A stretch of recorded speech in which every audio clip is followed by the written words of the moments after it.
twagala kwebaza Katonda olwa essomero lino ate bwe tukyadde nze Bishop Enos Kito Kagodo Olw'ekisa kya Katonda omulabizi obulabirizi bwa mukono olwokutaano naye twebaza Katonda kubanga tulina amasomero gaffe newankubadde si ffe twagatandika naye nga gali wansi wa bukulembeze bwaffe era erimu ku lyo lye lino St. Catherine Junior School. Somero ddungi nnyo kubanga liwa abaana baffe omusingi omulungi. Abaana baffe bafuna ebyamagezi naye ate waliwo chaplains ennene wano. Twebaza nnyo director Dr. Muruke ne mukyala ate abaana baffe ne babayigiriza Katonda. So omwana wajjanuke St. Catherine tasigala kyekimu aba akoleddwako bulungi era wano tusabira amasomero gonna batwale ekyokulabirako kino ekya St. Catherine. Abaana mbayigiriza amagezi naye ate mubayigirize ne Katonda ate mubeere beesigwa. Ennaku zino tulumwa kubanga tuwulidde ne ministry ng'erina okwemulugunya kunene olw'okubba kw'ebibuuzo naye St. Catherine baleka abaana ne bakola ng'obusobozi bwabwe buli ate ne bakola bulungi kubanga olaba bafuna maxi nga nnungi naye nga owulira kiba kitegeeza buli wanaagenda kuleva alina kubbawo bubbi tebalaba ababbi beeyongera kubanga abamu tubateekerateekera eno mu masomero. Omwana n'ayiga tufuna ekirungi olina kukibba ogwo omuze mubi nnyo tuguvumirira naye twebaza nnyo amasomero agakola ne galekera abaana okukola ng'obusobozi bwago bwe gali. Ate njala kwebaza n'abasomesa. Abasomesa bano bakola kinene. Tulabyeko abaana baffe abagwa naye nga abasomesa be beediimye. Bw'otasomesa omwana tajja kuyita. Katonda tayinza kuleeta nti omwana akole ne ky'ataasoma. Wabula Katonda ekyo omusomesa akyasiga mu mwana Katonda kyazuukusiza mu ye ng'ekiseera ky'okubuuza kituuse.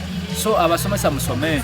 Abaagala abanyumirwa ebikwediimadiima mukwano gwange omwana otakola ky'olina kukola tolina mukisa kuba Katonda akwesigisiza omwana oyo omusomese tomanyi ky'anaabeera kubanga bwe balabiriza abo be ba president abo be ba minister be babaka be basomesa ab'enkya.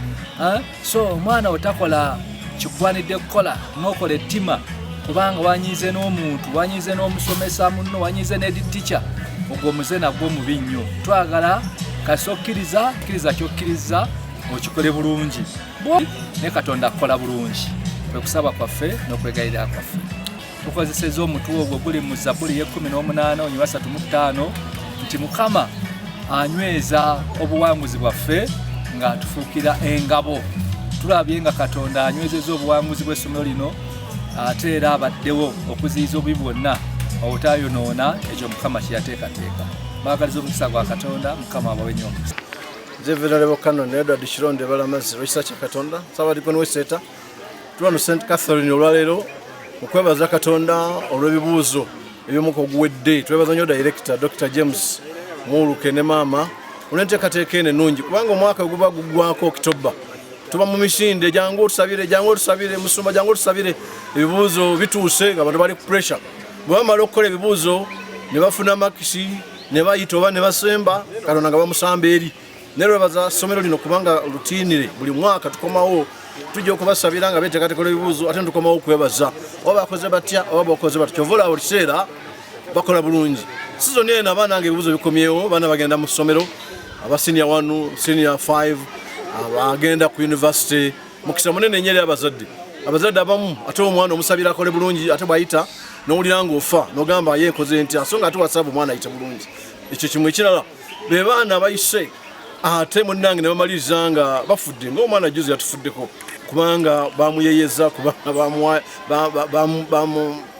bamusomoozezza. Abaana baffe kyewuunyisa okuba nti mucelebratinga omwana ate n'amaliriza nga agenze ono ng'afa yeeyimamu ogwakabugu ate nga abasibe mu kkomera bo bajaganya kugamba weewuunya alinga ali free ali bweru naye olw'environment gye tutaddewo ng'abazadde n'amaliriza nga yejje mu bulamu ate ng'afunye n'obubonero bulungi. Kati gwe muzadde nawe weekubyemu wali osoma wafuna mmeka ezikuleetera omwana okulaba ng'atuuka okwetta.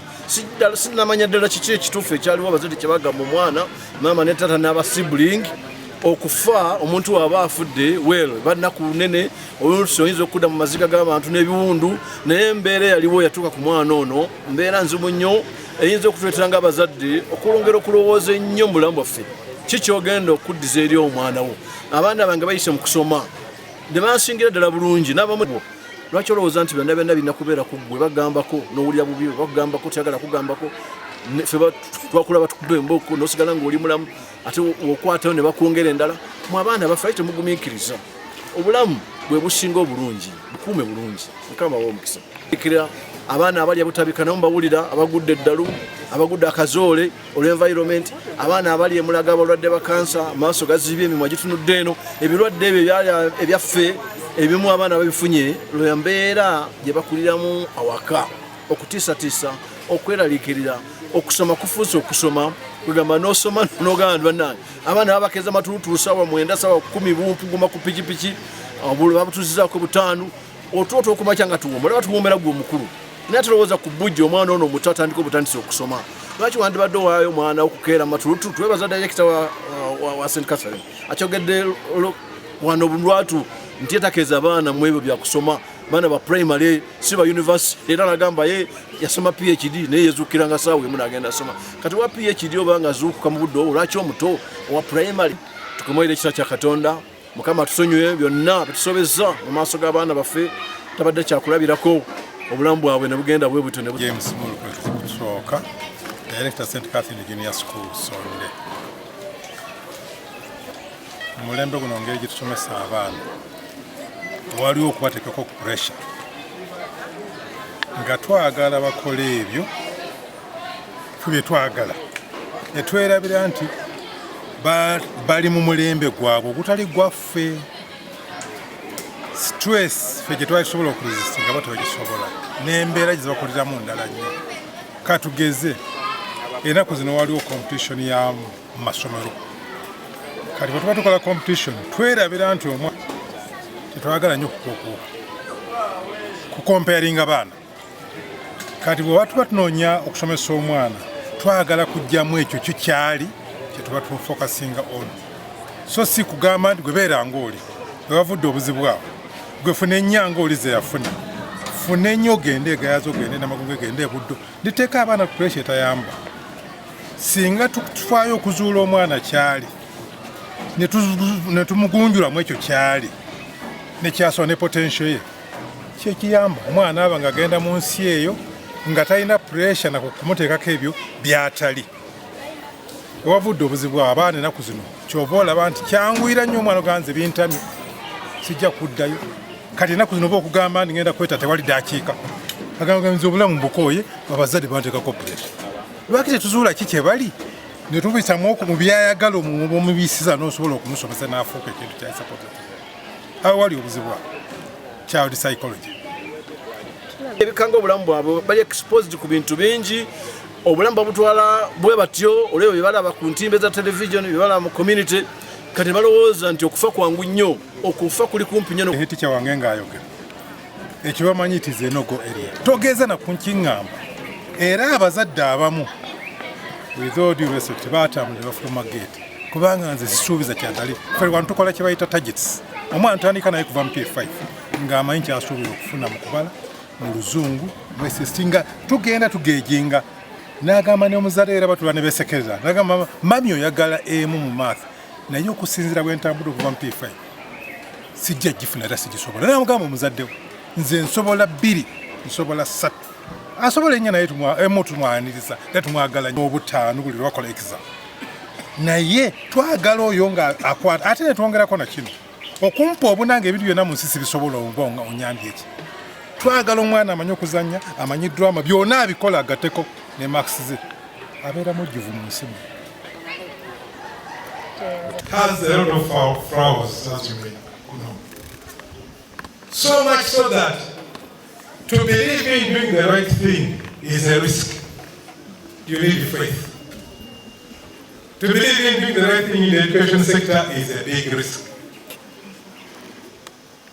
To us, the directors, to the teachers and the learners, everybody sees you as the outcast. How come you are doing it right? Why aren't you? And Lord Bishop rightly said, the director caused a crisis in the school.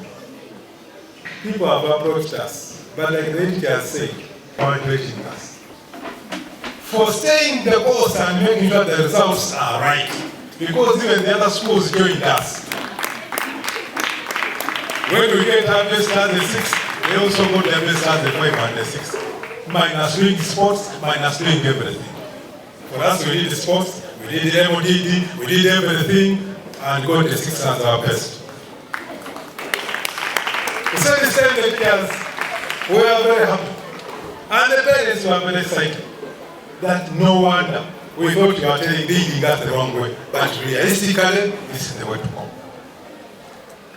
There were no 24s in one school, no 34s in one school. They got the normal results, which is what we have been getting. To these children, they coach, they do not teach.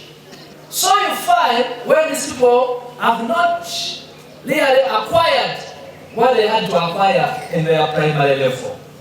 So we want to thank you. But also I'm happy about the school. As the acting coordinated, it's not a mistake to bring your child here. Since they are taught, they will make it. You know schools what they do. Because they want on a super, they don't teach our children, but they coach. Teaching and coaching is different.